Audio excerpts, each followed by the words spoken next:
Hello and welcome to Insight. This episode will explore what it means to be a Nigerian woman while appraising the strides made towards gender equality and factors inhibiting progress. My name is Nnamdi Odipo. Interestingly, ancient and contemporary writings established the generic theme of the woman as a powerhouse of creation. Indeed, over the ages, the woman has been linked and associated with major paradigm-shifting events. The feminization of the most significant elements of earth and events in history is not by accident. I think it illustrates the power of the woman. But here comes the paradox. In spite of the nature-given power that she has, the woman, especially the African woman, is still considered the vulnerable gender. Why is that so? And what practices continue to entrench that belief? We have two guests on standby to discuss some of these issues. Elizabeth Omorui is also here, and she's standing by for the media review segment. Elizabeth? Well, it's so good to be here, and I'm happy that today's topic relates. Now, the question is, who is a woman? Who protects a woman? Her family, government, society, or the media? When reporting a woman, what should be the role of the media? What should be the priority? These are some of the areas we'll be taking a look at on the media review segment of the program. Very well, Elizabeth. Let's now get started with the discussion.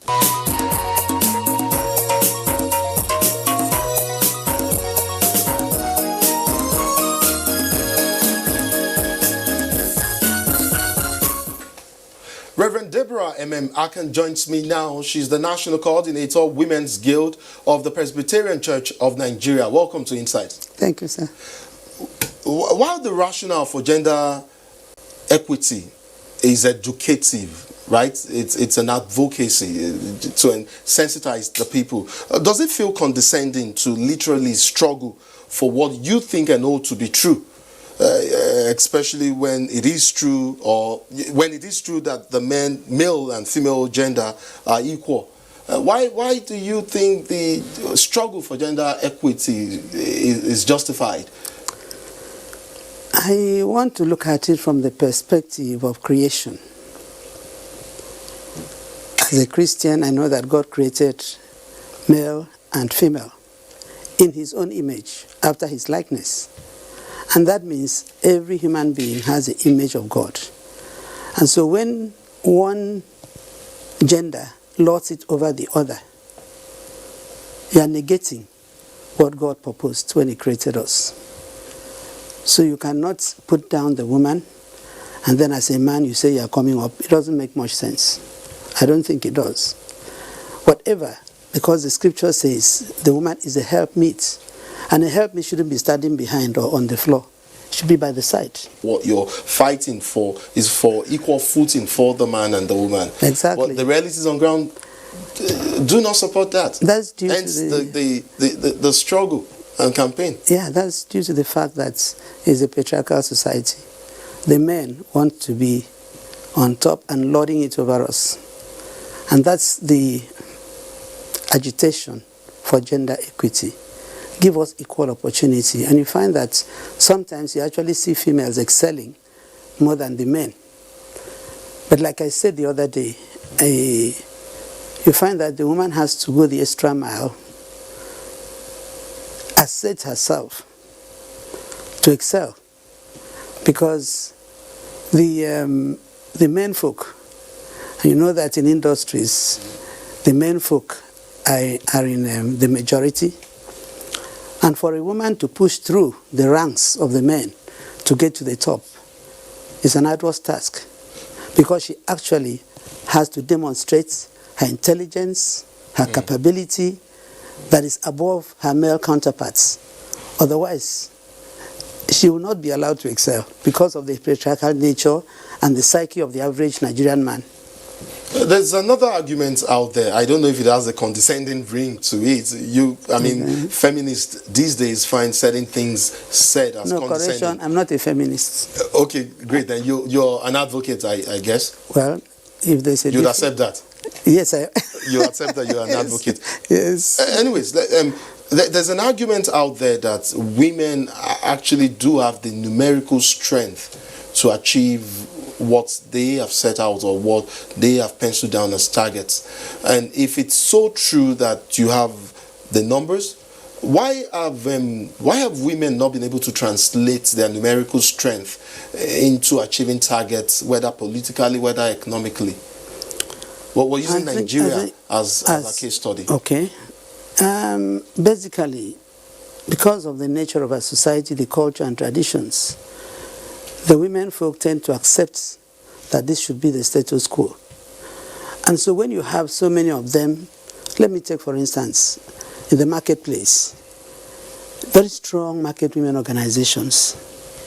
But you find that if a woman arises from there, many of the women will not even support her. And that's the sad part of it.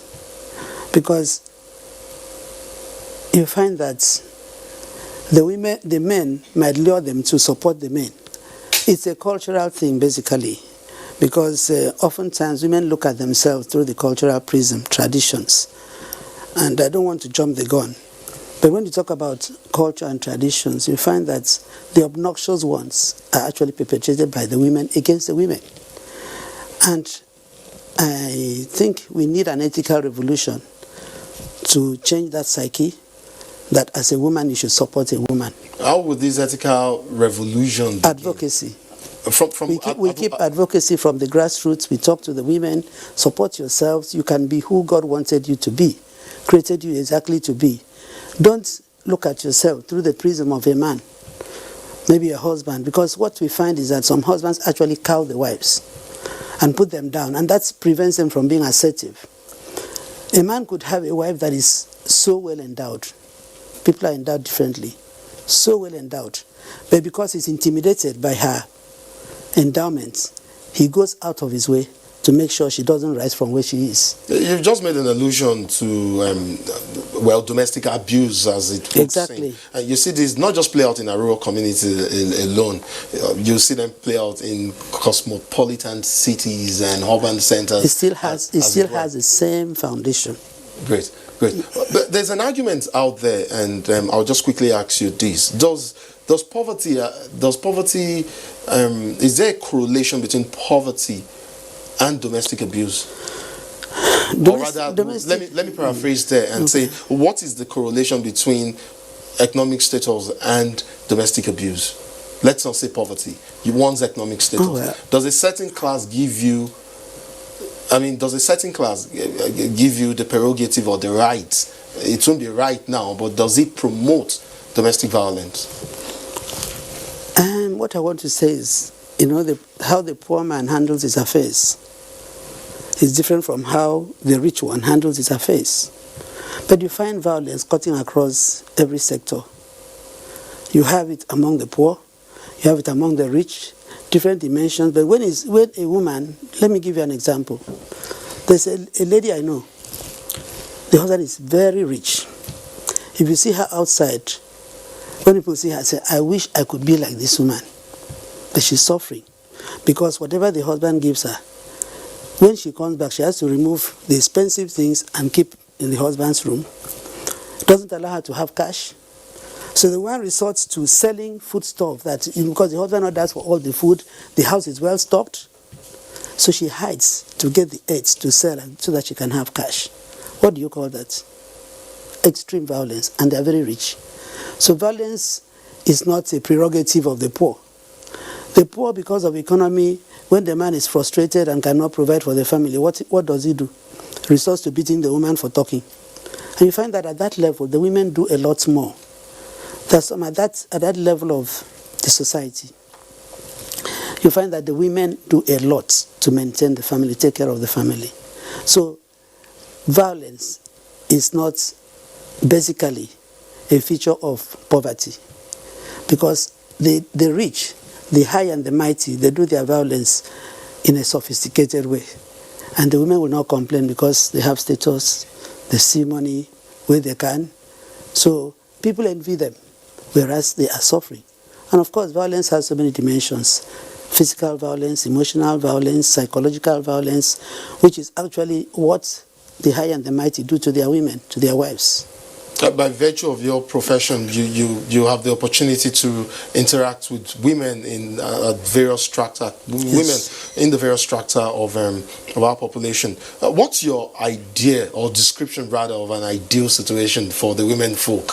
And I'll take this in stages, but let's begin with economically, for instance. I just said that the women play a large part. Let me say they are pillars in the family. Many families, is the women, they are the pillars. You find that let's take the marketplace for instance. Somebody wants to do a microfinance bank and he goes to the market. Those daily collections sum up to a large amount of money, huge amount of money, and they're from the market women. So in the home front, the women play a vital role in maintaining the family and keeping the family going. Some of the men, let's take the local level for instance, they don't actually bring out money like that for the woman. It's a woman that farms, it's a woman that trades, and all she's doing is to ensure that her family is well fed, and some actually struggle and send their children to school. There are some widows that the husbands left at a tender age, and they've trained their children to university level, just selling small things in the markets, because they appreciate that they have to raise their own children. So poverty is not the only reason for violence. That's what I want to establish. Okay. Although in a family that is poor, you know the physiology of a man and the psyche of a man. If the wife says, "You've not given me money," say, "Shut up." And the next thing is to beat her so that she can keep quiet, because he doesn't have to give her. So that's basically because the man will not accept. He will say she's insulting him. And because he has a physical prowess, he feels he can beat her up at will. The ideal situation, yes. The ideal situation is for the woman to be a helpmeet, the way God designed it when He created both male and female. Self-reliant, you know, economically viable. Well, yes, that will help, but that is not all. It's the way the man handles the woman that will make the woman. A woman can do anything to support the man. But most men don't understand. And when the woman is doing everything to support the man, she's giving her all, she brings her money, everything, the man will feel. Some men, I'm not talking about you, I don't think you're like that. Are you? Thank you, man. Okay. Some men feel intimidated. And because they're intimidated, they feel that the woman will lord it over them. And so to make sure that the woman doesn't lord it over them, they put her down first. How much gains have been made? Because this is an area where you currently are in religion. How much so does religion hold women back? When you talk about religion, I'm looking at Christianity from the perspective Please, let's take it from Christianity. And I'm more informed about my own denomination. In the Presbyterian Church, we believe in the priesthood of all believers. And that's why we ordain women. That's why I'm a reverend minister ordained. And as much as is applicable, the church insists on equity. My church is ruled by 4 courts. You have the session at the parish level, the presbytery comprising 3 or more parishes, then the synod comprising 3 or more presbyteries, and then the general assembly, which is at the apex. So essentially, it gives a level playing ground. Exactly. In any of those courts, there has to be equalization. So from my own perspective, the Presbyterian Church, we've gone a long way, but there are still some churches that are not yet at that level. So we are making gains. Great. So culturally, when you look at episodes or incidents like the female genital mutilation, I won't use the word subjugation now of women, but I'll say subordination of women and their exemption from decision-making processes. You know, traditionally now, how can we begin to reverse the trend? Of course, you've talked about education, but it doesn't seem, we don't seem to be making so much gain as we should from the traditional perspective. Traditional perspective. culturally, it's a norm, and it's entrenched in the psyche of the people, that when the men want to discuss in the traditional setting, they will tell the women go, and all they have to do is to cook for them. When they serve the food, they disappear from the scene because they are going to talk about important issues, so the women shouldn't be there. So you see the subjugation of women. But I think education too will help, because when you are talking about education, it will bring exposure to the women, and then they can actually advocate from not a violent position, but bring the advocacy using the skills of women. The women have skills. Good. And then if they apply those skills, over time, gradually, it will catch up. But as at now, in some societies, in some communities, in some traditions, it's very, very strong. The women cannot say anything as far as the men are concerned. Can I get some of your suggestions on intervention programs that can aid mobilization of resources to prepare women, especially for leadership roles? Just a few suggestions, like what government can do or what they should do, and viable platforms for feasible projects that can help aid women prepare for leadership roles in our society. Education is one. Investing more in education, girl-child education. In the girl-child education. In any case, in my office. Isn't that being done?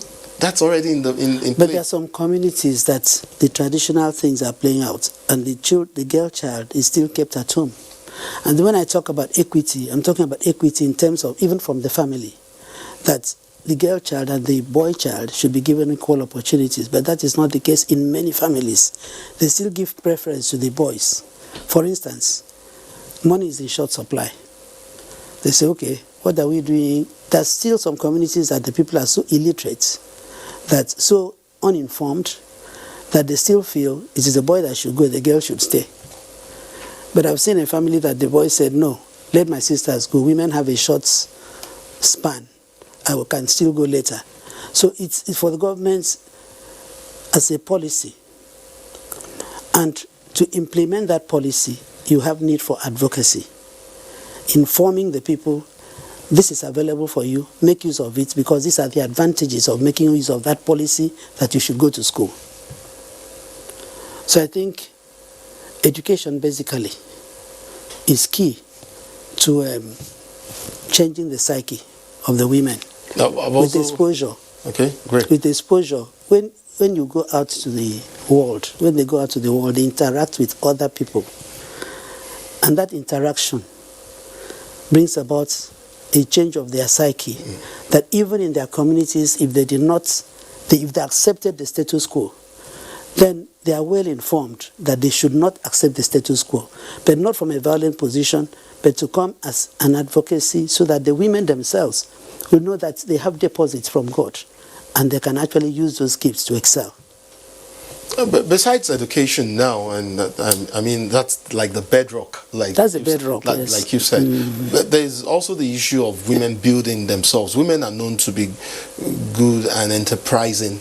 And we've seen, even if you go to rural communities, they form the bulk of farmers in communities across countries like Nigeria. And they set up cooperatives to help themselves. In that regard, what do you think can be done to help women set up, perhaps have like viable startups, or small and medium scale enterprises? Perhaps should government be directly involved? Perhaps. I mean, is this an area you think government should take up and help women promote themselves to become entrepreneurs? I think government is doing that already. For instance, in my state, the Ministry of Agriculture is doing that already. Form the women into cooperative groups, and then release funds for them, for farming, for small-scale industries, for skill acquisition, which they can leverage to financial emancipation. Government is already doing that.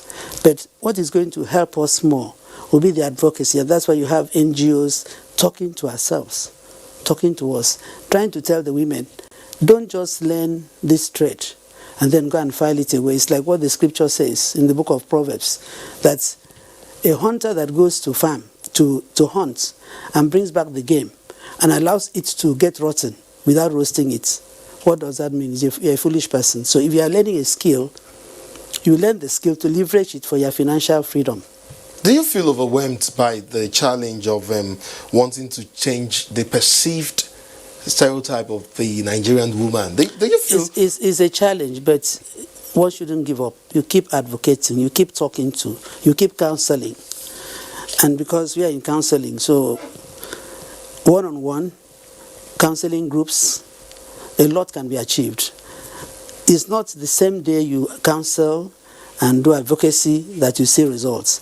But definitely, if you are talking to a group of 50 women, at least 2 or 3 will imbibe what you're saying, and they'll put it into practice.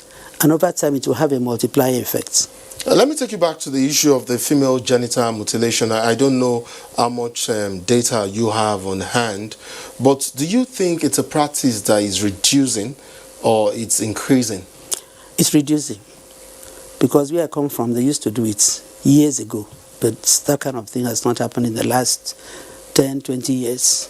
But I do hear that there are some communities that are still very strong, and that's why some wives of governors have taken that up to fight female genital mutilation.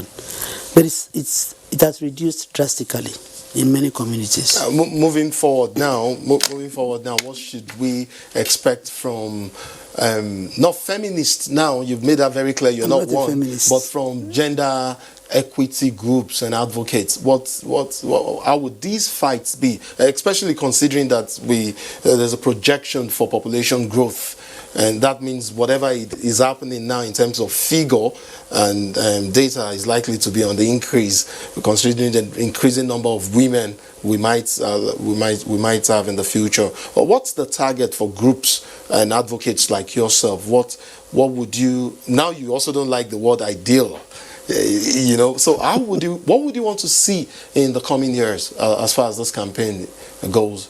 To see results, positive outcomes. And like I said, it's not something you achieve in one day. But as you do your advocacy, as the NGOs find out and talk to women more and more, it's a gradual thing, really. It's not something you can achieve in one day, but I can tell you that we are making progress. Well, this is where we'll end this this discussion. We hope we'll be able to bring you back here some other time to talk more on issues like this. I've been speaking with Reverend Deborah M.M. Akan. She's the National Coordinator of Women's Guild of the Presbyterian Church of Nigeria. Thank you for coming on the show. Thank you very much. Well, up next is the interview segment, and we'll have another guest on standby still to discuss Nigerian women.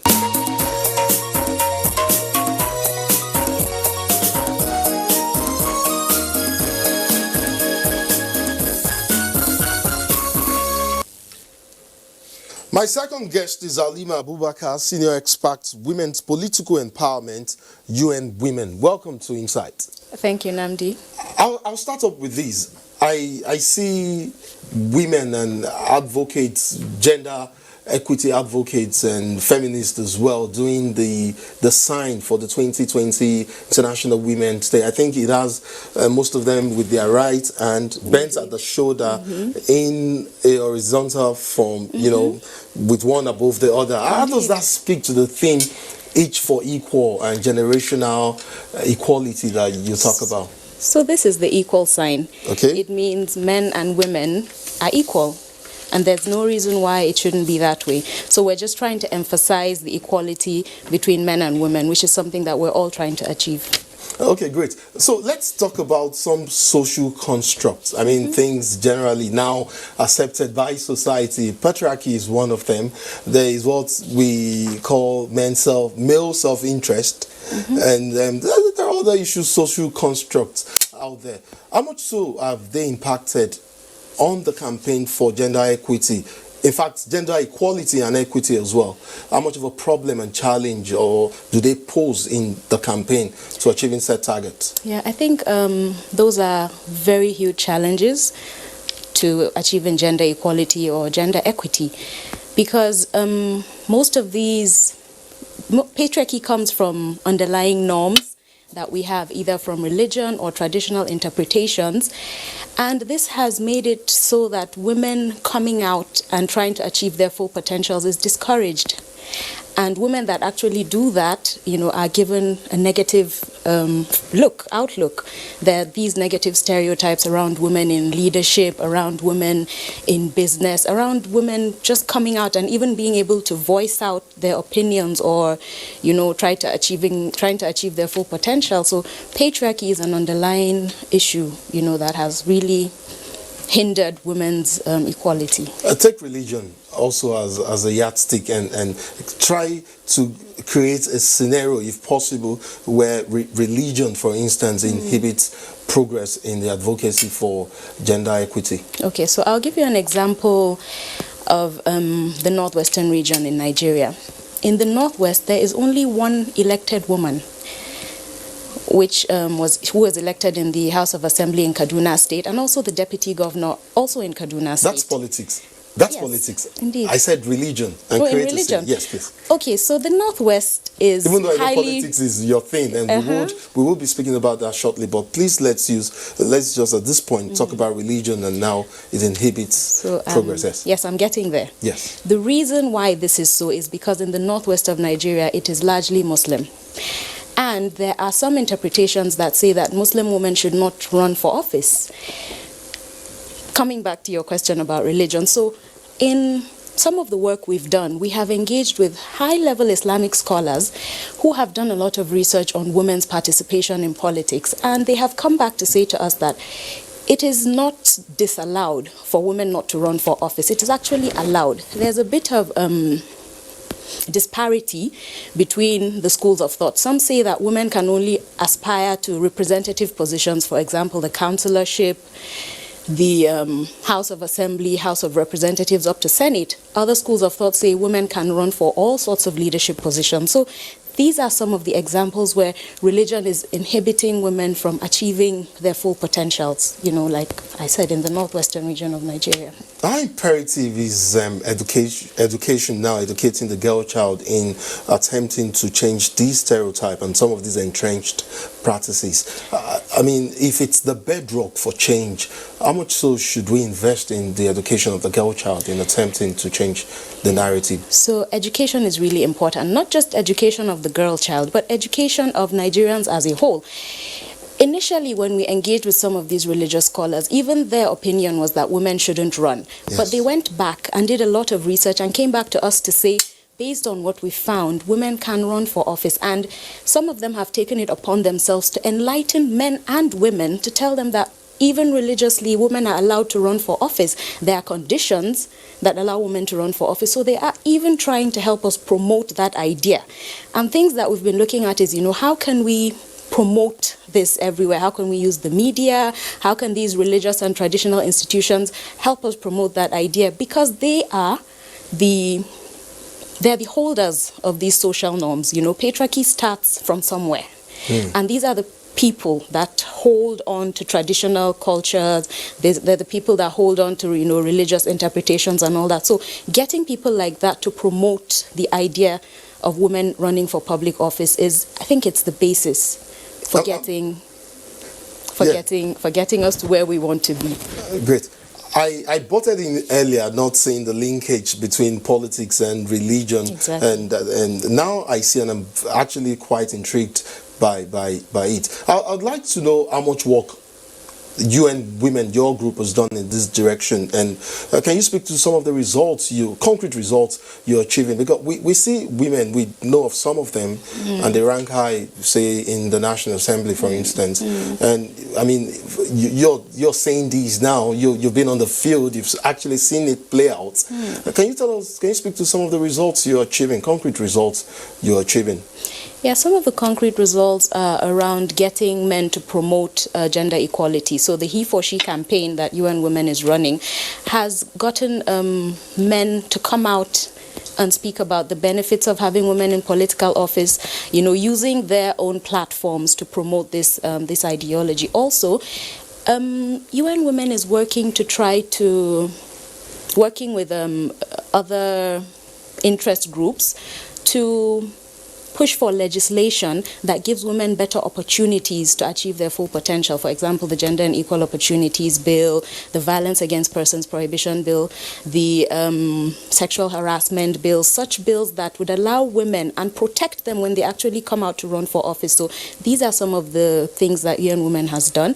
In some states, the VAP Act has been adopted by state assemblies, even though it's a national law, but it's not applicable in every state, as you know. We need a 2/3 majority to be able to do that. So the Gender and Equal Opportunities Bill has been in process since 2010, and we're still on it. There are some provisions of the bill which have been taken out because consultations with key influencers have shown that those are not provisions that the legislature would want to pass. So because of that, we've taken it back, we've reviewed the bill, and we're still trying to push it. As you know, Senator Olujimi just presented it sometime in November. She represented it to the Senate, and she and other Nigerians are still working to push that bill. Such legislation would give women access to their rights. It would give women equal opportunities in getting educated, in access to health services, in political participation, in getting appointments, and all the other things that would help Nigeria to achieve a better economy. If you look at countries that are blossoming economically, you would see that there are a lot of women in leadership positions in those countries, and that is where we want to be. So gender equality is not because women just want to come out and be equal to men. That's not it. It is because there are benefits that would work for the whole country, for men, for women, for our children. There are just some things that men will not be able to speak about, things that relate to women. You don't know how it relates to women and what impact it has on women. So how do we expect that men can sit down and legislate on issues that affect women and children? It's just not possible. I'll stay with politics now, and there's something I find quite intriguing as well, and it's the fact that it is an established fact that we have more women in Nigeria, for instance, than men. And why is it difficult? Is it a function of opportunity now, or lack of support, women supporting women, that yes, you have a population, a structure of the population that has more numerical strength than the other, and yet I know it's almost a cliche, and sometimes it sounds condescending as well, but please bear with me and try to rationalize this for me. Why is it that women have not been able to convert their numerical strength into achieving set targets, especially like in politics? And you know what? I did ask my guest earlier, and she had an answer for me, but I'd like to hear your take on this issue as well. Okay. So first of all, we're talking about political participation, voting and being voted for. In Nigeria, we don't have independent candidacy. You need to pass through the process, platform of a political party to get nomination to become the flag bearer. In the party primaries, how many women are actually able to navigate the political parties and come out as a flag bearer of a political party? Very few. Why is that? Because there are a lot of undemocratic practices that happen during political party primaries, and there's no one really checking these practices. So already, you don't think it's because you have more women campaigning for men to succeed as flag bearers than the women campaigning for a female candidate to emerge as a flag bearer? No. There are many instances where women from across different political parties have supported a woman from another party which is not theirs. But the point is, how many of them are there? They're very few. And those of them that are there do not even have the financial ability that men do to run competitive campaigns, for instance. They don't have the money to do vote buy-in, because if you look at the last election, there were a lot of instances where, there was a lot of electoral violence, there was a lot of vote buy-in. And because women have not been on the scene for long enough, they simply do not have the ability to compete favorably. Already, the platform is not equal. Men have gone far ahead. It's like a 100-meter race where somebody is 50 meters ahead and you're saying, catch up, catch up. It's not possible. So we need to find a way to level the playing ground for women. Women are not asking to be given favors or anything. We're just saying let's level the playing ground, and we can start from there. If you look at the bills or the legislation that women are looking to pass, it is around temporary measures that would equal or level the playing ground for women, so that by the time the race starts, we're all on the same line. Does that make sense? Yeah, it does make sense. And it means something somewhat like this. And I'll try to create a scenario here. Say we have a party, you know, asking people to come get forms for nomination for a certain position. You mean the party should, for instance, say, okay, look, we'll have 10 forms available for this position, women 5, men 5. Is that somewhat of the scenario that you mean? No, that's not even what I mean. I'm looking at it from the very bottom. How many women delegates are there? And it is these delegates that nominate people who eventually turn out But as if we have more leaders. women as members of these parties, why don't they emerge as delegates to the primaries? Because there are different types of delegates. There are automatic delegates who are appointees of the government, for instance. So commissioners are automatic delegates. Some local government chairmen are chairs are automatic delegates. How many women are there? So automatically, how many delegates are there that would put up nomination for a woman to go through party primaries within her party? Let me take you to workforce participation and the talk and arguments about income disparity between men and women. Over time, how substantially has that changed following advocacy and not the struggle now, but the campaign for equality and equity? Yeah, so I would say that's getting better because women are getting more opportunities, especially outside political participation. For instance, you would find women as chairs or members of boards. You would find women in businesses. You would find women in the academia and all that. So it is getting better slowly. But the World Economic Forum says globally, it would take 227 years to close the gender income gap between men and women. So that also tells you a lot. There are incremental steps that are being taken. Does that anticipate population growth as well? Yes, it does. It's anticipated population growth and also the growth that women have made in education, in becoming professionals and all that.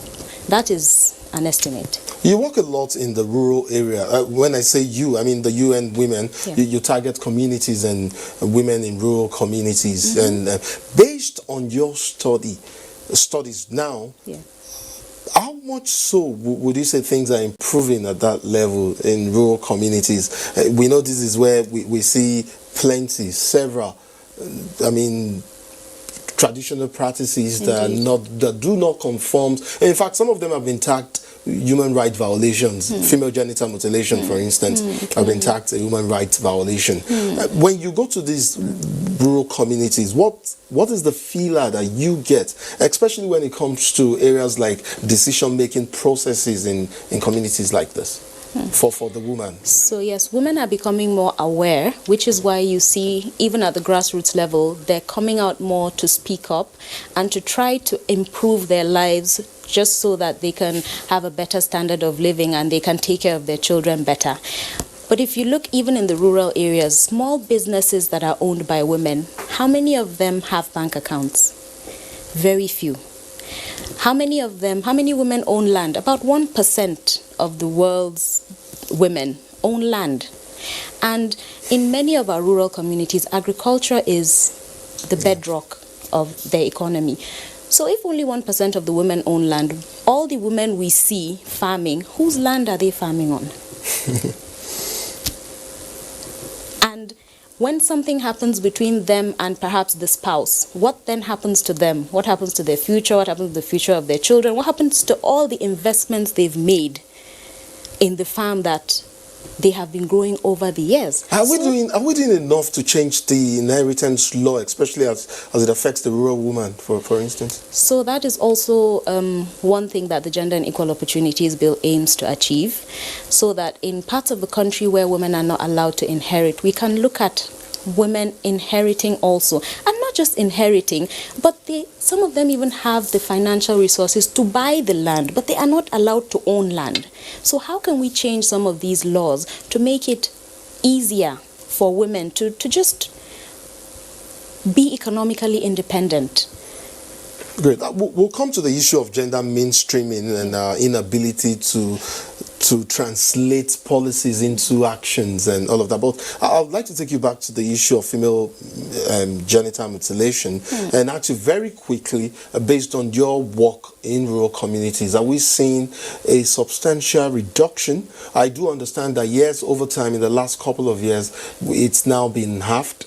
Okay, right? Yeah. But based on anticipated population growth, do we foresee an increase in the near future? No, we don't foresee an increase. There has been a reduction in female genital mutilation, and that is because now people are understanding the effects of female FGM on women and on the girl child. And of course, if you look at it from the humanity point of view, nobody would want such negative effects on their children, on their daughter, on their mothers, for instance. So if you relate it to the man and you show him, you're able to, show him how this negatively affects the female children, the girl child, then most of them have been able to move away from female genital mutilation and, just allow things be as they were meant to be. Very quickly, gender mainstreaming and inability to translate, policy and key policies now into action. Shouldn't that make it, since a lot of work has been done on the global stage on the issue of gender mainstreaming, shouldn't it make it easier for a government like the Nigerian authority, for instance, to make things happen and achieve set targets? It should, ideally. That is why we signed up to such treaties, like the Beijing Declaration and Platform for Action, the Convention on Elimination on Discrimination Against Women. Because we signed up because we believed it was going to make it easier for women. But the thing is, like you said, an issue in Nigeria is that we're unable to translate our laws into action. For instance, I'll give you an example with the VAP law. The VAP bill became an act in 2015 or so. How many cases have been prosecuted using the VAP? Well, before we lose time, because we're fast running out, before we lose time, I would like to ask you how your direct communication strategy and how you couch, that's the UN Women now, how you couch messages directed at the various strata, because I want to believe your messages are directed not just to the women folk now, but to policymakers, to men and all of that. How direct messages and how sufficiently have they impacted on these various strata? Very